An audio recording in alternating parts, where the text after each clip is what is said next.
There is a wound inside every person. Though most spend their lives pretending it isn't there, it is carved in childhood. Sometimes by neglect, sometimes by cruelty, sometimes by the unbearable weight of silence. Some wounds are obvious, a bruise, a scar, a broken bone, but the deepest wounds are invisible, stitched into the nervous system, etched into memory, replayed in the dark when the lights are off and the defenses fall away. To mock that wound is to do more than laugh at someone's pain. It is to break the dam that holds back an ocean. It is to release a flood that will one day drown the mocker, the bystander, and even the soul who carries it. Mockery is violence disguised as amusement. It is cruelty that wears the mask of humor. To mock the wounded soul is to drag someone's most fragile truth into the marketplace, to display it as though it were entertainment. But there is nothing entertaining about humiliation. The body reacts to ridicule the same way it reacts to physical threat. The heart races, the muscles tighten, the brain floods with chemicals that scream fight or run. Yet in mockery, neither fight nor flight is possible. You cannot strike without becoming what they say you are. You cannot flee without proving their laughter true. So you stand still, paralyzed, burning alive in your own skin. Stephen King's stories, especially Salem's Lot, remind us that the monsters are not the supernatural beings clawing at the edges of town. They are the neighbors who laugh at suffering, the families who keep secrets until they rot, the townsfolk who look away when cruelty festers. The vampire only entered a community already prepared to feed it. The true horror was not the fangs, but the silence, the mockery, the refusal to recognize the wounded souls in their midst until it was too late. That is the chilling truth. Monsters are not born. They are made, and often, they are made by laughter. Think back to your own life.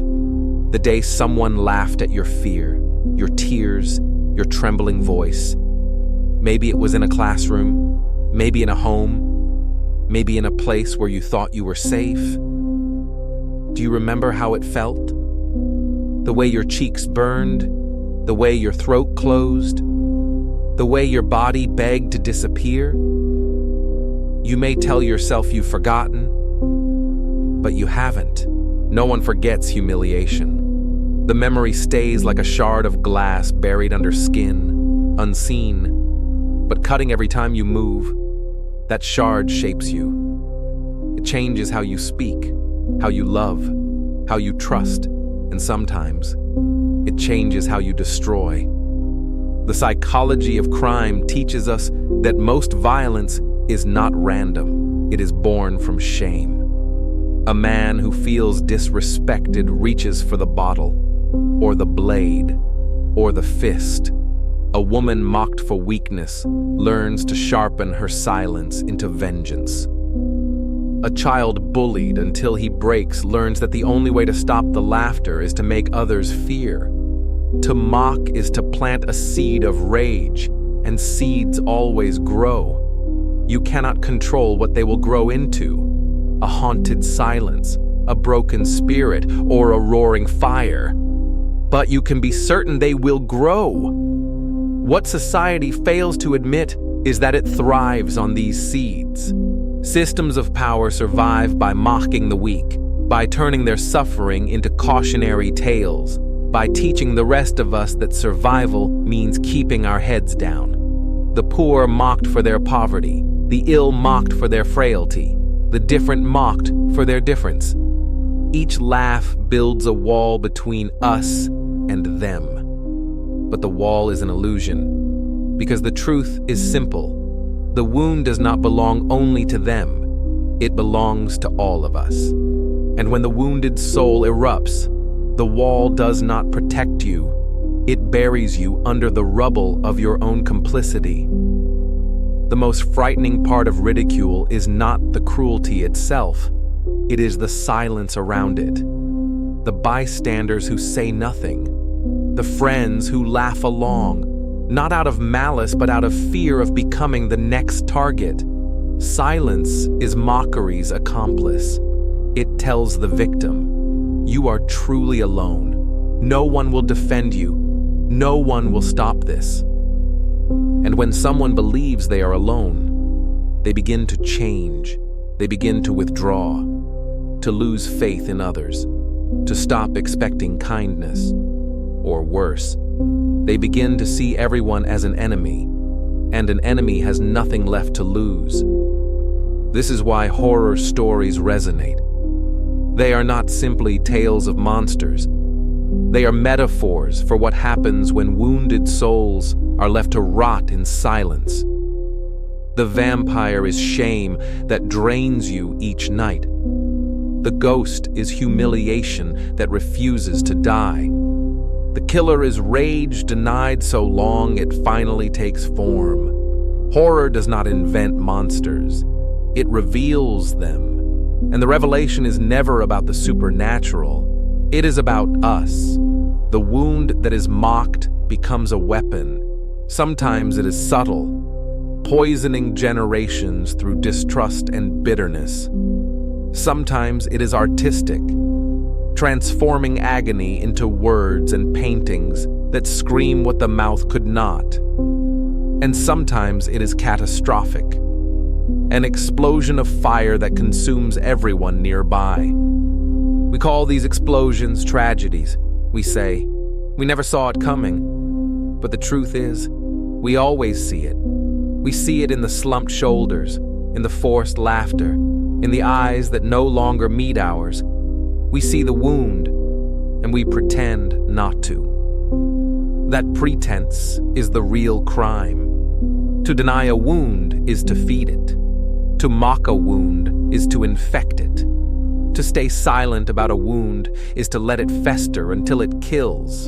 And yet we do these things every day. We laugh at weakness. We turn away from pain.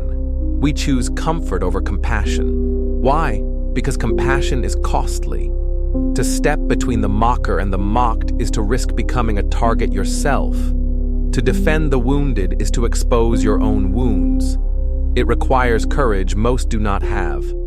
So we remain silent, convincing ourselves we are innocent. But silence is never innocent.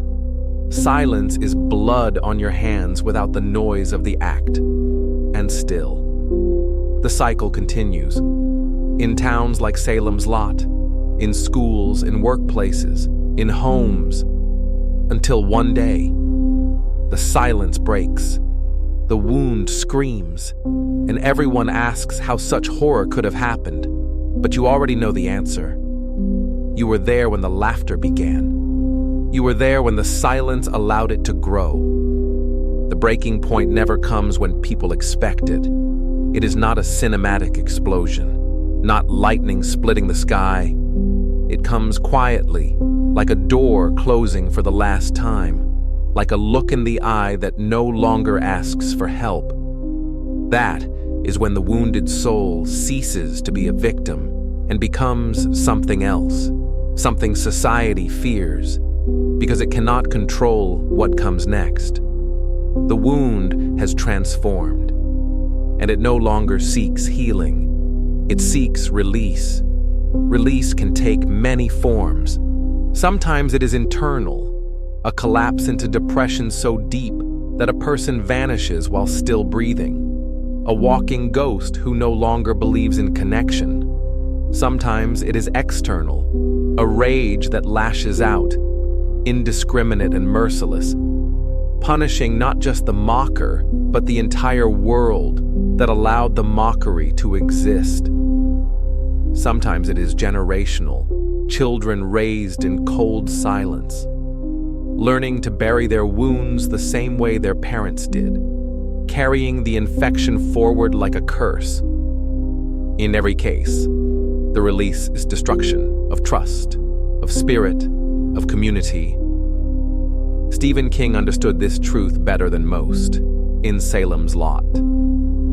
The real terror was not the vampire at the window. The terror was the town itself, a place where everyone saw the wounds. Everyone knew the secrets, and no one spoke. The predator only had power because the people had already surrendered theirs. This is the same truth we live today.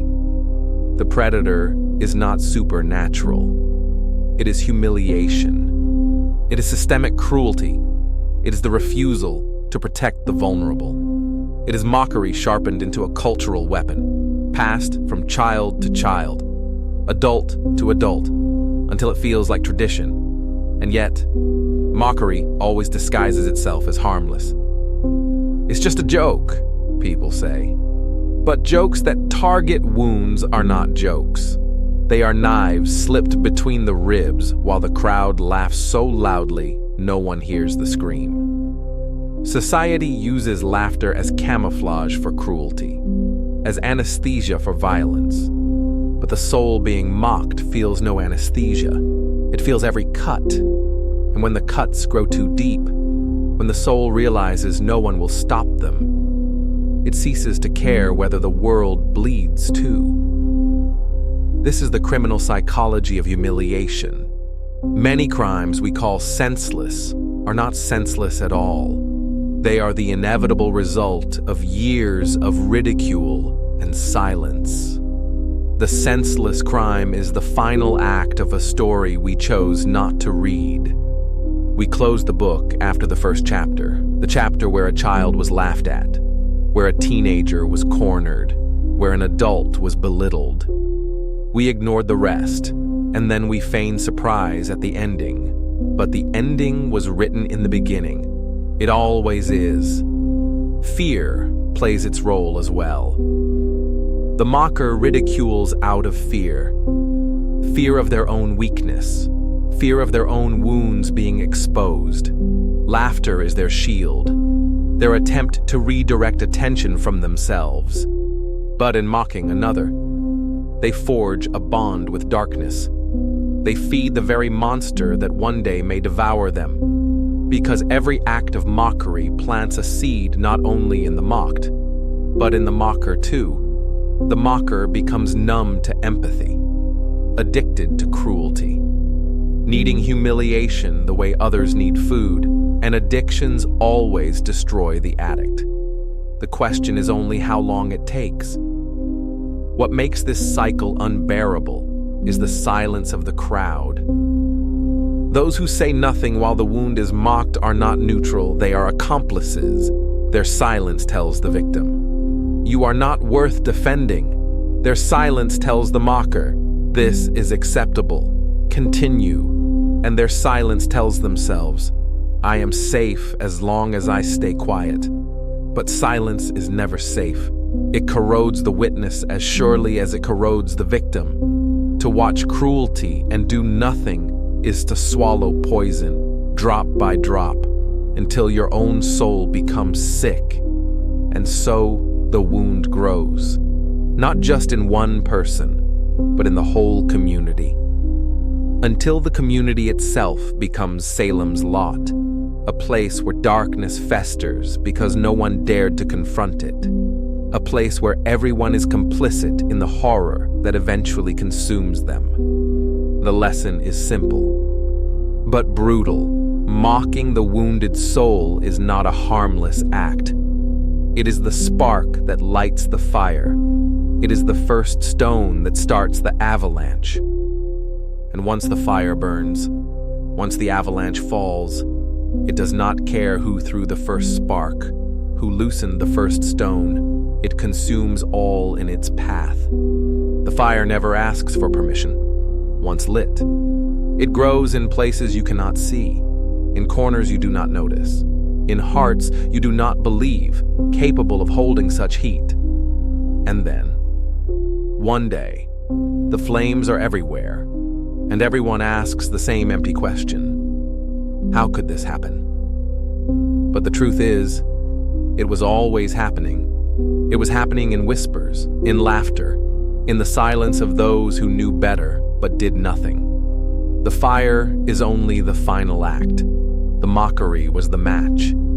Look deeper into the psychology of humiliation, and you will see why it is so dangerous. A wound mocked is not only remembered, it is relived endlessly, unlike physical pain, which fades with time. Humiliation is immortal. The brain replays it, rehearses it, embeds it in memory so deeply that decades later, the wound feels as raw as the moment it was inflicted, and when the mind is forced to relive the same cruelty again and again, it begins to demand balance. It begins to whisper, "If they laughed at me, let them suffer as I suffered." This is not fantasy. This is not fiction. It is the grim arithmetic of shame. What society calls evil often begins as a wound ignored. Criminals are not born with knives in their hands. They are born with wounds in their hearts. And those wounds are sharpened by years of ridicule until they cut outward. Of course, not every mocked soul becomes violent. Some turn their wounds into art, into compassion, into survival. But here lies the risk. You cannot know which wound will heal and which will destroy. And the moment you mock, you gamble with another human being's future. You gamble with your own. Stephen King once wrote, "The trust of the innocent is the liar's most useful tool." In the same way, the silence of the crowd is cruelty's sharpest weapon. The crowd does not have to strike. It only has to stand by, watching, as the wound is mocked again and again. The crowd convinces the wounded soul that there is no help, no ally, no refuge. And when someone believes they are truly alone, they become capable of anything. That is what horror teaches us. The most dangerous people are not those who were born monsters, but those who were made to believe there was no other way. But let us not pretend the mocker escapes unscathed. To laugh at another's wound is to feed something inside yourself, something dark. You may not feel it at first. It may feel like power, like superiority, like control, but over time, it corrodes.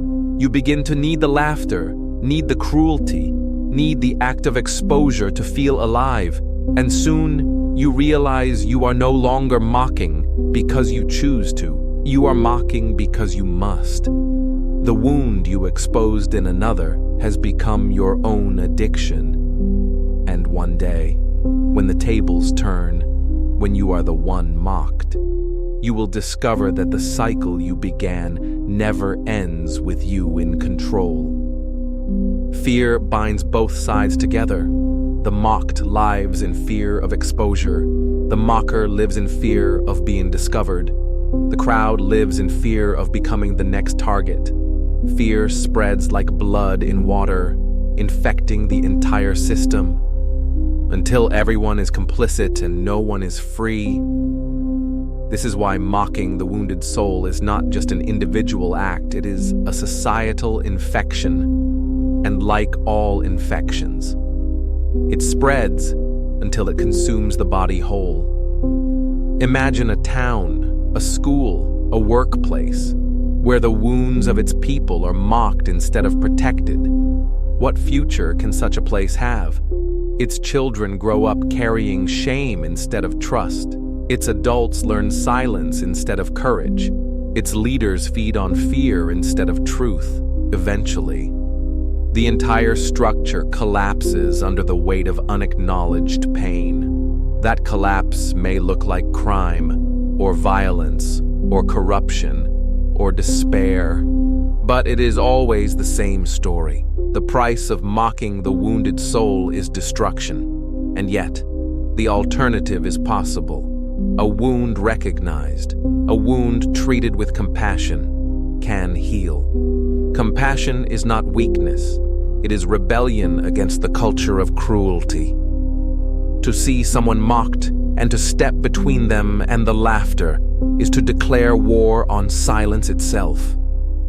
It is to say, your wound is sacred. Your soul is not entertainment. You will not bleed for their amusement. It is a dangerous act. Yes, it costs reputation, comfort, safety. But every act of compassion rewrites the story. It interrupts the cycle. It prevents the wound from turning into fire. The tragedy is that so few choose compassion. Most prefer the comfort of the crowd. Most choose laughter or silence. And so the cycle continues, generation after generation, until horror repeats itself again and again, dressed in new clothes but telling the same story. Salem's lot falls. Carrie burns the gym. Another child grows up with scars no one can see. Another crime shocks the world. Another community pretends it never saw it coming. But you do see it. You always see it. The question is whether you will admit it. Because admitting it means carrying responsibility. It means looking back at the moments when you were silent, the times you laughed along, the faces you ignored because stepping forward would have cost you something. And most people do not want that weight. They would rather believe horror is random, that violence is inexplicable, that cruelty is someone else's sin. But deep down, you know better. Every wound you saw and did not protect became part of the story. Every silence became a thread in the rope. Every chuckle became another hand, pushing someone further into the abyss. And that abyss is not a metaphor. It is real. It looks like a teenager sitting in their room, replaying humiliations until their mind cracks. It looks like an employee walking into a workplace where every day is a gauntlet of ridicule. It looks like a parent teaching a child that mockery is just toughening them up, never realizing they are building a bomb with their own hands. These are not stories. They are lives unraveling while the world laughs. The inner psychology of mockery is perhaps the darkest of all, because it hides behind denial. The mocker insists, "I didn't mean it. It was just a joke." They're too sensitive. But these words are shields, flimsy excuses to hide from the truth, that they enjoyed the power, that in exposing someone else's wound, they felt briefly superior, briefly safe. But superiority born of cruelty is not superiority at all. It is a confession of weakness. It is a neon sign screaming, "I am terrified of my own wounds, so I will laugh at yours." And the mocked, they carry that laugh forever. It echoes at the worst times before sleep, during failure, in moments of intimacy. It becomes the voice inside their head, louder than any praise, sharper than any kindness. This is the true violence of mockery. It replaces the victim's own voice with the voice of their tormentor. And sometimes, when the rage finally boils over, the voice of the tormentor is the first one silenced. Fear, shame, rage, they twist together until they are indistinguishable. And then comes the act society calls unthinkable. The outburst, the crime, the violence that shocks a community. But nothing about it was unthinkable. It was inevitable. Because mockery is not a moment. It is a fuse, and once lit, the fuse only burns one way. Stephen King's Salem's Lot shows us this on a larger scale. The town mocked its wounded in subtler ways, through gossip, through ostracism, through the polite silence that says, "You don't belong here." And so, when the predator arrived, it found a community already hollowed out, already willing to feed on itself. The vampires didn't destroy the town. The town destroyed itself, one wound at a time. That is the fate of every place, every family, every soul that mocks its own wounds until there is nothing left but hunger. But there is another path, though few take it, the path of recognition, to see the wound in another and refuse to laugh, to hear the cry of shame and refuse to be silent, to treat pain not as entertainment but as evidence of humanity. This is not easy. It costs something: comfort, safety, reputation. But every act of compassion interrupts the cycle. Every refusal to mock is a refusal to build another monster. Every defense of the wounded soul is a rebellion against horror itself. The question is whether you have that courage, not in grand gestures, but in small ones, in the classroom, when the joke cuts too deep, in the office, when silence would be easier, in your own home, when cruelty disguises itself as tradition. These are the places where the battle is fought.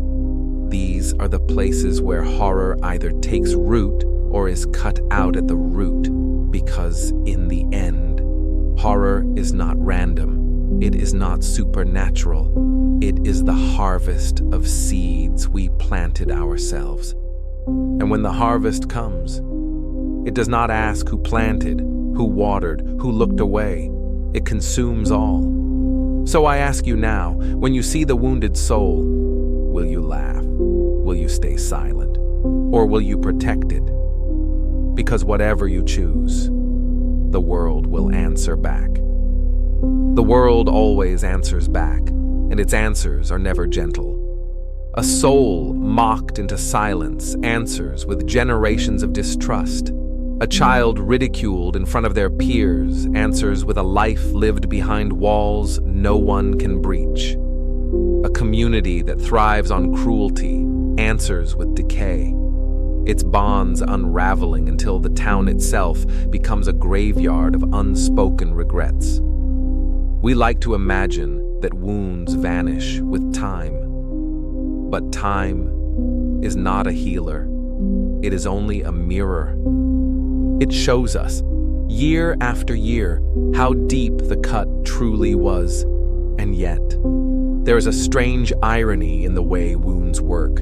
The very place that breaks us is also the place where strength can be forged, but only if it is recognized, only if it is met with compassion rather than laughter. When someone steps into the silence and says, "I see you. I will not let them strip you bare," the wound begins to close, not overnight, not completely, but the healing begins. The soul begins to believe it can exist without hiding. The fire begins to cool. And this is the tragedy. So often, all it would have taken was one person willing to defend, one voice willing to break the silence. But how many times have you turned away? How many times have you told yourself it was not your problem? How many times have you laughed? Not because you found it funny, but because you were afraid of being the next target. Every one of those moments lingers, not only in the one mocked, but in you, because each act of silence corrodes you too. Each laugh chips away at your integrity, until one day you realize that you are haunted, not by ghosts, but by the memory of the times you could have acted and did not. That is a wound as deep as any, and it is self-inflicted. The psychology of guilt is merciless. It does not fade because you want it to. It claws at you, reminding you of the faces you abandoned, the voices you ignored. Guilt has a way of visiting in the quiet hours. When no one else is around to distract you, you remember the child with tears in their eyes, the coworker humiliated in front of the room, the partner whose pain you dismissed with a joke.